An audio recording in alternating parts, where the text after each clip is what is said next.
Good morning. Thank you very much, Madam Speaker, for the opportunity to speak to this summit today, and especially taking the recent collapse of the Afghan government and the absence of a functioning Afghan government, which Afghanistan's voice is absent in these critical talks in COP26 this week. So a special thank you for inclusion of her voice from Afghanistan today in your sessions. Afghanistan, Madam Speaker, today embodies a perfect example of a continued cycle of violence and a conflict that added to the risk of climate change. And in turn, the risk created by the climate change continuously reinforces the conflict itself.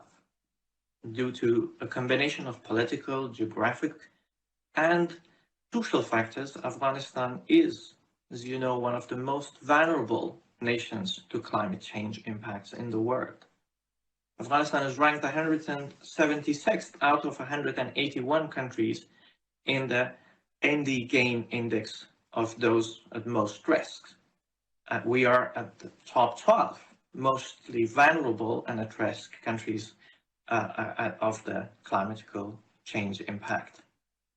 The worsening climatic conditions in Afghanistan, a country where 2/3 of our population depends on agriculture for daily livelihood, are already having major socio-economic impacts.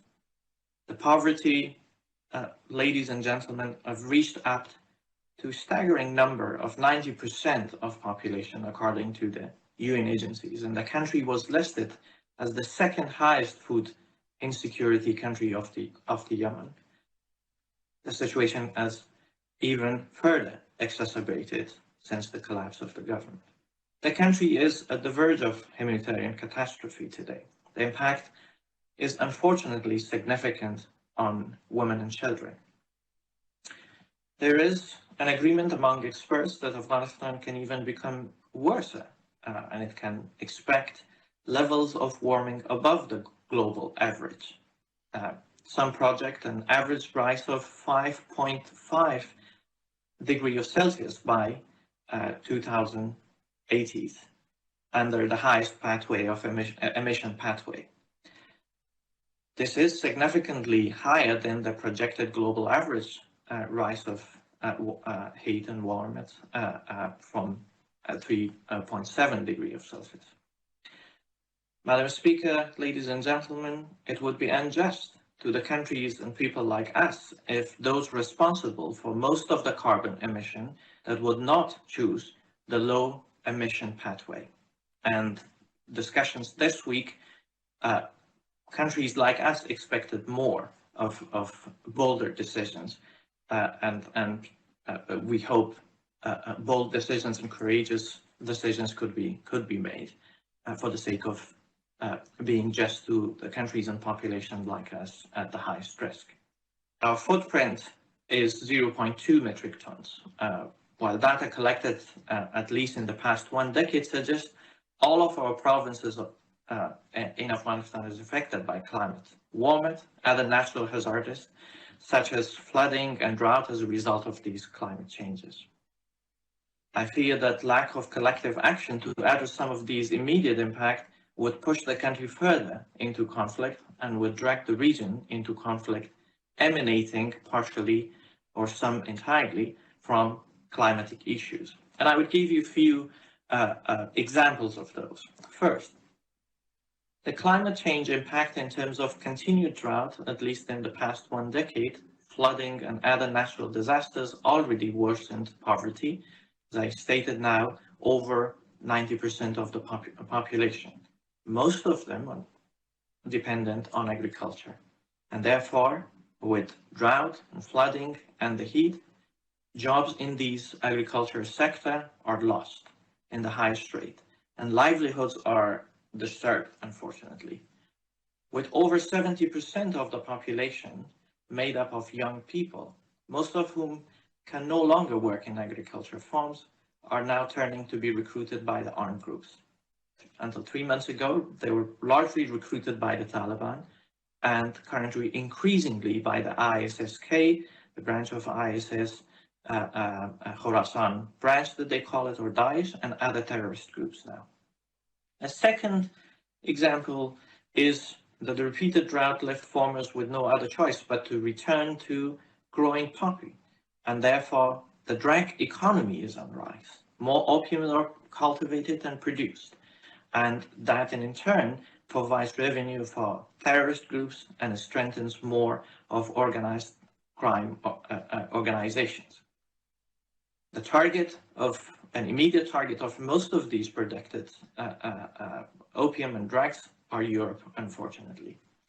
The third example, like most of scenarios where population, both the combined factors of climate shocks and the ongoing conflict, pushes large number of population to leave their villages, their homes, and their provinces. And there is a large number of internally displaced people, some of which are moving far behind to the foreign lands and migrating to places like Europe and other places. The fourth painful impact of it is especially on women and children. As a result of drought, families cannot feed properly, and therefore the harvest is not there, and they seek debt. And once they are in a higher degree of debt, they enter to child marriage. They gave their baby girls to marriage to settle the debt.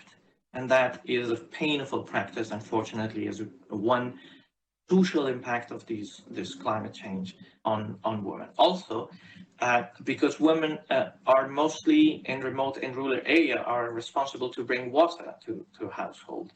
And with the decrease in level of water, the destination to reach to water is increased. And therefore, a lot of girls are dropping from school to be able to bring water. However, in the past 50 days, ladies and gentlemen, unfortunately, officially, the girls are not allowed to attend school, especially from grade 7 and above, and they are deprived of the right. That combination of conflict and climate impact has been severe to women and children. A fifth example is Afghanistan's river. Almost all 5 river basins Afghanistan has are transboundary. Only 2 of them are legally settled and have a legal regime. With increased drought and shortage of water and heat in our region, in Central and South Asia, and difficulties in water management, there is fear for the increased tension and even conflict over water. An example would be that last year Afghanistan operationalized one of its water dams in the western province of the country, Nimruz. That affected, of course, to some level, reaching water to Iran and the eastern provinces of Iran. Heated debate and discussion in Iranian parliament about how to deal with that, and tension is already could be seen there.